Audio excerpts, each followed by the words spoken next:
Okay.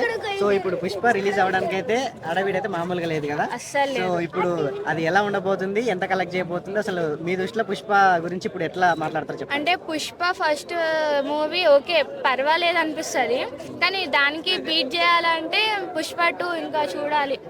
Pushpa 2 అది beat అయితే లేదు తెలియదు, కానీ బయట టాక్ మాత్రం హైలైట్ ఉంది. సో పుష్ప 1లో అయితే ఐటమ్ సాంగ్ సమంత గారు చేశారు కదా. సో ఇప్పుడు కిసిక్ సాంగ్ వచ్చేసి శ్రీలీల చేస్తుంది కదా. సో వాళ్ళిద్దరిలో పోల్చుకుంటే ఇప్పుడు ఇది ఎట్లా ఉండబోతుంది, దాంతో ఆ సాంగ్ తో పోల్చుకుంటే ఈ సాంగ్ ఎలా ఉండబోతుంది? నాకు ఊ అంటావు మామ అనే సాంగ్ నచ్చింది. దీంట్లో దెబ్బలు పడితే అదొక్కటి రీలిక్ బాగుంది, మిగతాదంతా నాకు అంత నచ్చలేదు. అంటే సో ఫస్ట్ దాంతో పోల్చుకుంటే ఇది పెద్ద ఏం లేదు. లేదు. ఓకే. సో మరి మీరు ఫస్ట్ రోజు వెళ్తాం అనుకుంటే టికెట్స్ దొరుకుతాయి అనుకో, టికెట్స్ రేట్స్ కూడా చాలా ఎక్కువ ఉన్నాయి అంటున్నారు కదా. మా డాడీ అనుకుంటే చేసేస్తాడులే. ఓకే. మీకైతే మీ డాడీ ఉన్నారు, మరి మా ఫ్యాన్స్ పరిస్థితి ఎట్లా ఉండబోతుంది? మీ అల్లు అర్జున్ అడగండి. ఓకే. సో ఇప్పుడైతే మరి 100% కొంతమంది హేటర్స్ కూడా ఇంత హడావిడి చేస్తారు కాబట్టి ఖచ్చితంగా ఇది ఫ్లాప్ అయ్యే ఛాన్స్ ఉంది. హడావిడి చేసిన వాళ్ళకే ఇట్లా దెబ్బలు పడతాయి, ఖచ్చితంగా దెబ్బ తింటారు ఖచ్చితంగా అని చెప్పేసి హేటర్స్ ఎక్కువ అంటున్నారు.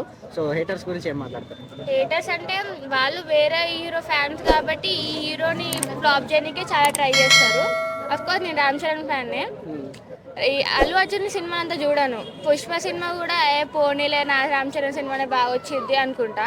బట్ ఈ పుష్ప 2 ట్రైలర్ చూసాక కొంచెం చూడాలని ఇంట్రెస్ట్ పుట్టింది నాకు.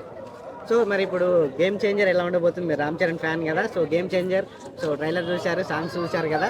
సో ఇప్పుడు గేమ్ చేంజర్ గురించి మీరు ఫ్యాన్ అయ్యి ఉండి ఏ విధంగా మాట్లాడతారో చెప్పండి. మనం ఇప్పుడేం చెప్పలేము, సినిమా చూసాక ఫ్లాపా హిట్టా లేకపోతే ఏంటో మనం సినిమా చూసినాక చూద్దాం.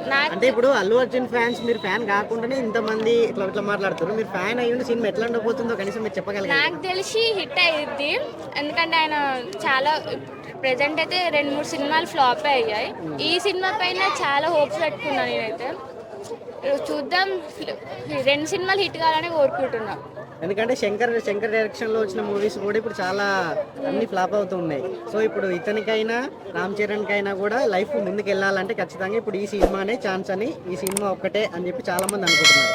సో ఇది హిట్ అయ్యి అతని లైఫ్ ఇంకా ముందుకు వెళ్తుందా, లేకపోతే ఇది కూడా ఏమన్నా దెబ్బ పడి ఆగిపోయే ఛాన్స్ ఉందా? సినిమా మనం చూసాక చెప్పలేం, కానీ అయిపోద్దని మనం ఏం చెప్పలేం. ట్రై చేస్తూనే ఉండాలి. ఈ సినిమా ఫ్లాప్ అయితే మేబీ ఇంకో సినిమాకి ట్రై చేయొచ్చు కదా, ఇంకా మంచిగా రావచ్చు కదా. ఈ సినిమా హిట్ అయితే మళ్ళీ ఇంకా ఆయనకు ఛాన్సెస్ చాలానే వస్తాయి. ఫ్లాప్ అయినా వస్తాయి, రాకపోయినా వస్తాయి, చెప్పలేం మనం అలా. ఓకే.